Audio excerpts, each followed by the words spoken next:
up for the entire tournament. There he is, Kieran Hickman.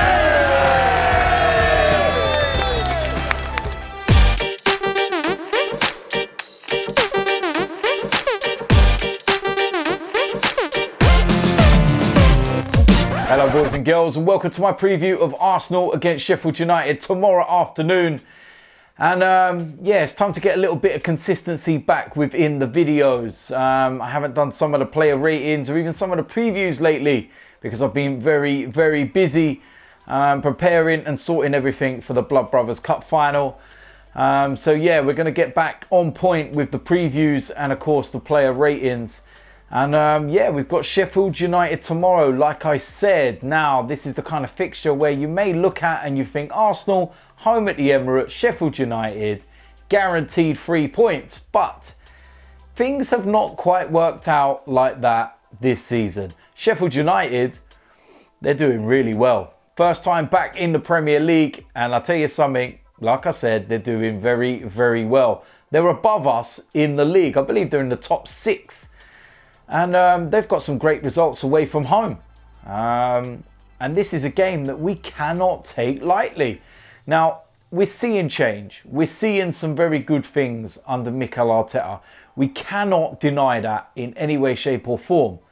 But the one thing we now need to start seeing are victories. We now need to start seeing 3 points on the board.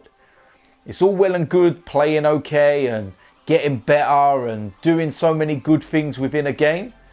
But when you're not picking up 3 points, eventually it's going to start getting everyone down. It's going to start, you know, raising a few doubts. Not so much under Mikel Arteta because, like I said, I believe he's doing a great job and you're starting to see things. But it just gets a few nerves going, should we say. Because we're not in the greatest of positions. We're 11 points behind top 4. That at the moment is not our target.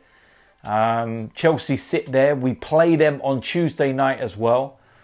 And I feel with that game coming up on Tuesday night, this is the perfect game where we can get 3 points and go into that one with a bit of confidence. If we don't pick up 3 points against Sheffield United, it only adds to the pressure against Chelsea. I would like to go into that game at Stamford Bridge knowing that we've got a win under our belt last time out. And it may well be a springboard for things to come. The Chelsea game in itself is going to be massive for Mikel Arteta. It will show just how far we are going, because when was the last time we actually performed away from home against one of the top 6? I can't actually remember. We should have beat Spurs last season away from home, but apart from that, Manchester City away when we won 2-0, how many years ago was that? Santi Cazorla masterclass. The last time we won at Stamford Bridge, I think that was the 5-3 Robin Van Persie hat-trick. How long ago is that? It's not good enough and things need to change. But first and foremost is Sheffield United. And like I said, we cannot take them for granted. In terms of our lineup, it's going to be an interesting one. No Aubameyang, he's suspended for 3 games. Lacazette's not in the greatest of forms at the moment. Question marks over Torreira. Kolasinac's out, so we ain't got a left back. And yeah, it's a difficult one, but we just need to get 3 points. I'll take a scrappy 1-0 win, to be honest with you. Just get the 3 points. It's as simple as that. So let's go and try and get into this starting 11. Starting off in goal, Leno. Probably the most straightforward decision that we will make in the Premier League because he is the Premier League goalkeeper. He's been one of our most consistent performers all season. And yeah, like I said, it's pretty straightforward. Now, in the defence, 4 at the back. First of all, on the right-hand side, Ainsley Maitland-Niles. Now, Hector Bellerin, he's progressing, but I don't think they're rushing him back. And I think the form of Maitland-Niles is the reason why. He's doing really well. And Hector, he's going to have a job to get back in the side. It's as simple as that. We're going to move into the left-back position, and I'm going to have to play the young lad, Saka. And that's because we don't have any other choice. We don't have a left back. Kolasinac picked up an injury in training. And Tierney, well, I know he started training again already, like bionic man. But yeah, he's not going to be there. So we don't have a left back. So it's going to have to be the young lad Saka, and it's as simple as that. Going to move into the back four. First of all, David Luiz. And I think that since Mikel Arteta's been here, he's been absolutely brilliant. And he needs to continue that kind of form because we need his experience and we need his know-how. And yeah, like I said, since Arteta's been there, he's done the job. So long may it continue. Alongside him, we're going to go with Sokratis. And again, it's another player that's really stepped up since Mikel Arteta's came in. And he seems to be enjoying himself. And alongside David Luiz, they seem to be doing the right things at the moment. So that's what I would go with. Now, the two in front, first of all, I would go with Lucas Torreira. I know he is back in training. But will he be risked for this game? I feel if he is fit, then you play him. Don't think about the Chelsea game. You think about this game. We need to get 3 points. It's as simple as that. And Torreira has to start.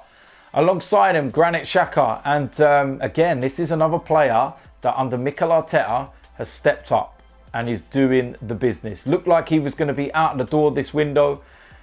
But it very much looks like now he will be staying. And I'm all for it because if he plays like he has done in the last 3-4 games especially, got no problems whatsoever. So Granit Xhaka will go in there. Now, in the attacking three, of course, we're going to have a few changes. And I feel that, you know, Aubameyang's suspension will have a little effect on the side. He's our goal scorer, isn't he? So, but first of all, on the right-hand side, I'm going to go with Nicolas Pepe. Tempted to maybe start with Reiss Nelson and think about Pepe with a Chelsea one. But then, like I said, we need to think about now, not Chelsea. So I would start Nicolas Pepe, simple as that. In the middle of that three, I go with Mesut Ozil. And again, I keep saying it, but this is another player that seems to have stepped up since Mikel Arteta's took over. And long may it continue. He's doing well. He's working hard. He's covering a lot of ground. He's tracking back. He's creating chances. He's doing everything. And we can't ask for more than that. So that's what I'm going to go with. On the left of that three, I'm going to go with Martinelli. And I think this is a big opportunity for him. With Aubameyang being suspended, Lacazette not firing, it's a chance for Martinelli to stake his claim. And every time I see him, every time he plays, whether it's a sub, start, he just produces the goods. And yeah, I'm looking forward to seeing him again. Up front as the main striker, Alexandre Lacazette, and he is misfiring big time right now. And it just seems like he needs to take an extra touch with everything. Whereas before, the way that Lacazette scores goal, it's very instinctive. One touch minimum, bang, or not even a touch, and it's a goal. But now he just seems to be taking one touch, then a second touch, and then he's losing the ball. He's getting shut down, keeper's saving. Just nothing seems to be going right. And you know what it's like with strikers? They need goals. It breeds confidence. And if he gets one, then I feel that he will be able to carry on from there. You remember he went through a drought like this before. And we got a penalty and Aubameyang gave him the penalty. And then after that, absolutely fine. So I feel that he needs a goal. And then things will start to even himself out. So yeah, no worries with starting him. But Alexandre Lacazette. So yeah, there we go. That is it. That is the preview. That is the predicted lineup. And like I said, it's a massive game, man.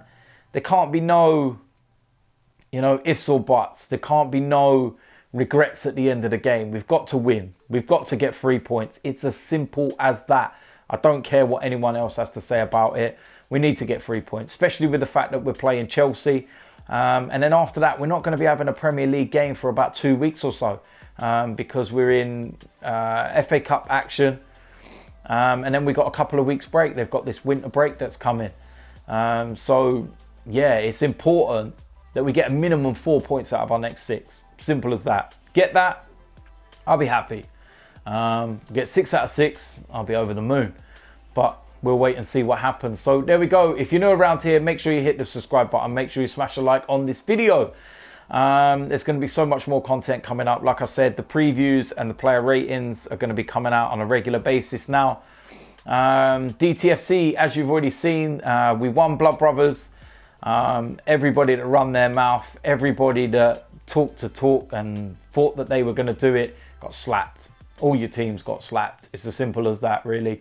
There's going to be a video where I'm going to be with some of my team.